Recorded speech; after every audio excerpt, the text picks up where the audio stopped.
बड़ा आसान है 12 रबीउल अव्वल को जश्न मना लेना, बड़ा आसान है 12 रबीउल अव्वल को ईद मिलादुन नबी का जुलूस निकाल लेना, बड़ा आसान है 12 रबीउल अव्वल को नबी के नाम पर केक बनाकर काट लेना, बड़ा आसान है 12 रबीउल अव्वल के नाम पर डीजे और गाने बजवा लेना। लेकिन 12 रबीउल अव्वल को मेरे भाई हज़रत फातिमा का हाल ये है जो कह रही हैं कि अब्बू आपको आपके रब ने बुलाया और आप चले गए। आए मेरे अब्बू, अब मैं जिब्रील को मना करती हूं कि वो कुरान लेकर नहीं आएगा। ये 12 रबीउल अव्वल का हाल है। तुम्हारे लिए तो बहुत आसान है खुशियां मना लेना, लेकिन जिन आंखों ने मोहम्मदुर रसूलुल्लाह सल्लल्लाहु अलैहि वसल्लम को 12 रबीउल अव्वल को देखा है कि इस दुनिया में नहीं रहे, फातिमा को रोते हुए देखा है, उमर को तलवार निकालते हुए देखा है, हजरत आयशा की आंखों में आंसू देखे हैं, पूरा मदीना गमगीन था और फातिमा कह रही थी आज मेरे अब्बू के इंतकाल के बाद मेरे ऊपर गमों के ऐसे पहाड़ टूटे हैं, जो गम मेरे ऊपर आए हैं अगर वो गम किसी पहाड़ पे डाल दिए जाएं इतने गमों का बोझ पहाड़ भी बर्दाश्त नहीं कर पाएगा और वो भी रेजा रेजा हो जाएगा। जो गम मेरे ऊपर आए हैं अगर उन गमों को हम किसी दिन के ऊपर डाल दें तो दिन भी रात में बदल जाएगा। ये हजरत फातिमा रज़ी अल्लाह ताला अन्हा कह रही हैं इतने गम मेरे ऊपर टूटे। 12 रबीउल अव्वल को तुम्हारे कलेजे कैसे खुशियां मनाने पर मजबूर हो जाते हैं, तुम्हारे दिल ये कैसे गवारा कर लेते हैं कि 12 रबीउल अव्वल को हजरत फातिमा के आंसू तुम्हें नहीं दिखाई देते हैं, 12 रबीउल अव्वल को हजरत उमर फारूक के हाथ की तलवार तुम्हें नहीं दिखाई देती है, 12 रबीउल अव्वल को मेरे भाइयों हजरत आयशा की आंखों में आंसू तुम्हें नहीं दिखाई देते हैं और तुम डीजे बजाकर जश्न मना लेते हो। तुम्हारी इज्जत तुम्हारा एहतराम ये कैसे गवारा कर लेता है, तुम्हारे कलेजे और तुम्हारे दिल इसको कैसे बर्दाश्त कर लेते हैं। यहीं से तो शक होता है कि तुम्हें रसूल के इंतकाल वाले दिन जश्न मनाते हो, तुम्हें रसूल के इंतकाल की खुशी है या आपकी पैदाइश का जश्न है। यहीं से हम सोचने पर मजबूर हो जाते हैं कि तुम्हारे दिलों में है क्या। तकरीबन 32 घंटे तक, ये मौजूदा दौर के हिसाब से बतला रहा हूं, कहीं मत कहना उस जमाने में घड़ी नहीं चलती थी तो आपने घंटे कैसे बता दिए। तकरीबन 32 घंटे तक अल्लाह के रसूल सल्लल्लाहु अलैहि वसल्लम को दफनाया नहीं गया। आप हुजरे आयशा ही में रहे, लोग आते गए देखते गए, आते गए देखते गए, आते गए देखते गए, किसी को यकीन नहीं था ये क्या हो गया है। कुछ लोग रात में पहुंचते हैं, बहुत दूर के रहने वाले दरवाजे को दस्तक देते हैं। अम्मा आयशा ने दरवाजा खोला, अम्मी आयशा जी सुना है अल्लाह के नबी का इंतकाल हो गया है। हाँ सही सुना है, मैं नबी का चेहरा देखना चाहता हूं, हम लोग बहुत दूर से आए हैं, बहुत देर में खबर मिली है, रात का अंधेरा है, सुबह अल्लाह के नबी को दफना दिया जाएगा। मैं चाहता हूं कि मोहम्मदुर रसूलुल्लाह का एक बार दीदार कर लूं, आपका चेहरा देख लूं। हजरत आयशा ने हुजरे में आने की इजाजत दी, चादर खींची, का देख लो अपने नबी का चेहरा। बाहर से आने वाले लोगों ने उस चेहरे को देखा, कहने लगे अम्मी आयशा रात के अंधेरे की वजह से चेहरा दिखाई नहीं दे रहा है, अगर थोड़ी सी रोशनी हो जाए, चिराग जला दिया जाए ताकि मैं नबी अकरम के चेहरे को सही से देख सकूं। हजरत आयशा के आंखों में आंसू आ गए। बाहर से आने वाले सहाबियों ने कहा अम्मी आयशा हम आपको रुलाना नहीं चाहते थे, हमने तो सिर्फ चिराग जलाने की बात कही है।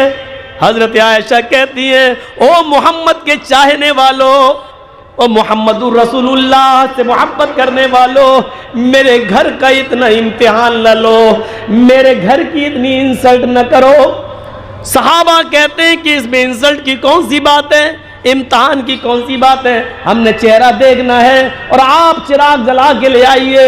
हजरत आयशा कहती हैं अरे मोहम्मद के साथियों तुम चिराग जलाने की बात करते हो, तुम्हारे नबी ने, तुम्हारे सरदार ने, तुम्हारे सैयद ने, तुम्हारे इमाम ने, इमाम कायनात ने, मोहम्मद रसूलुल्लाह ने, तुम्हारे नबी ने हमारे घर में इतना तेल भी तो नहीं छोड़ा है कि मैं चिराग जलाकर तुम्हें जनाबे मोहम्मद रसूलुल्लाह का चेहरा दिखा सकूं।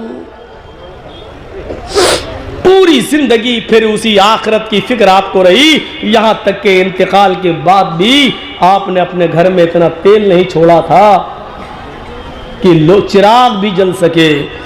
तब हजरत आयशा पड़ोस में जाती है और पड़ोस की औरत से कहती है कि अरे मेरी पड़ोसन, थोड़ा सा तेल उधार दे दे, मेरे पास जब इंतजाम हो जाएगा तो मैं तुझे दे दूंगी।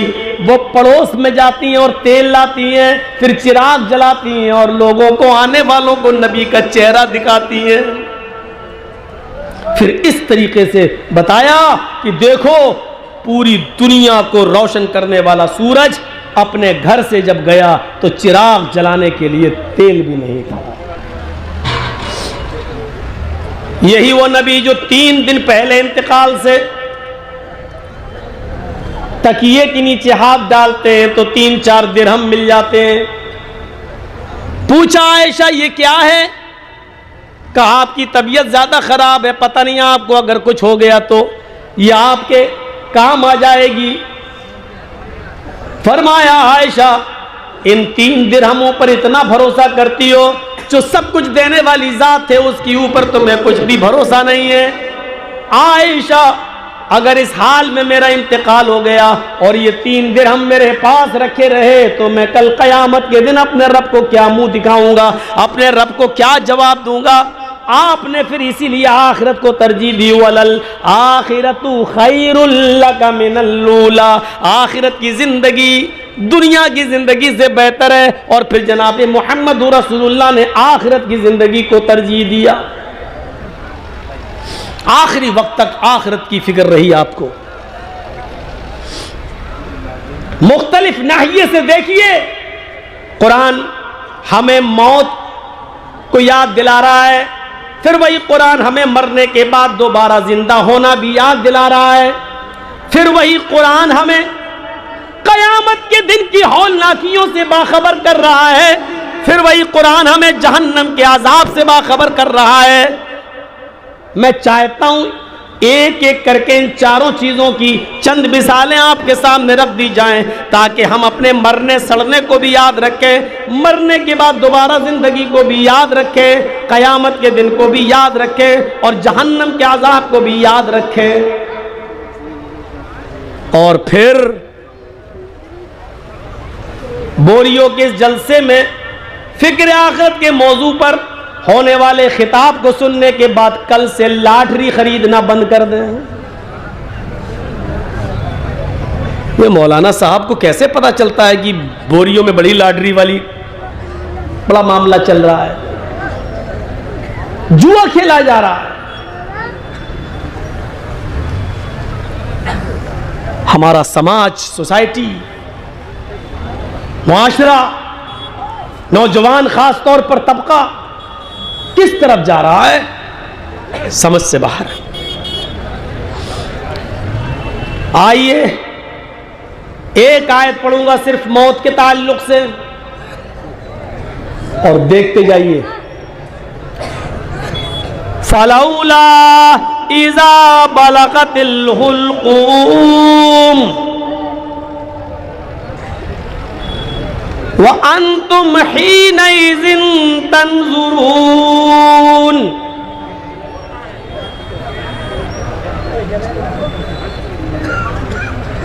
व नहनु अक़रबु इलैहि मिनकुम वलाकिन ला तुबसिरून।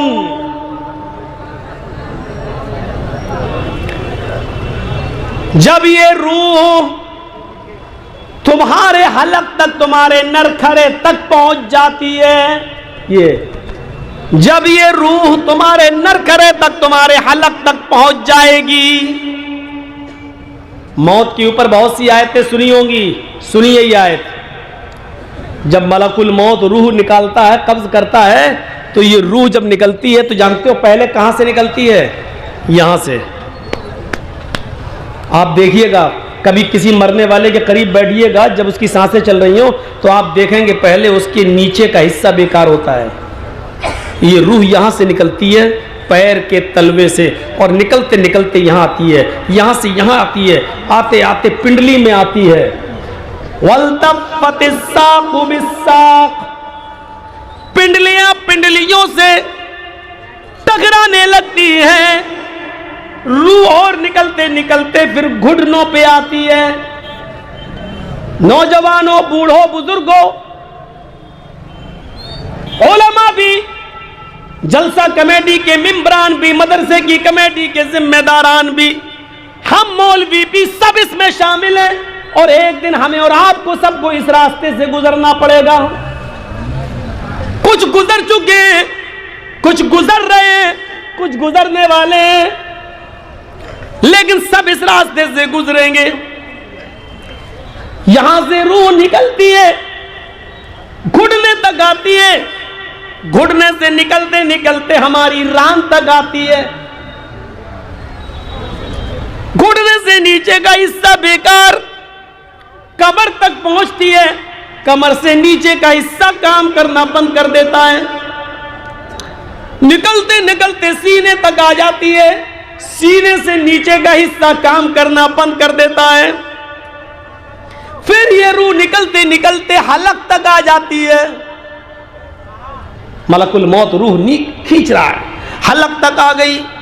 जब हलक तक आती है तब आंखें फट जाती हैं, बड़ी बड़ी आंखें हो जाती हैं, आंखें मोटी मोटी। कुरान ने इन दोनों चीजों को एक साथ जिक्र कर दिया।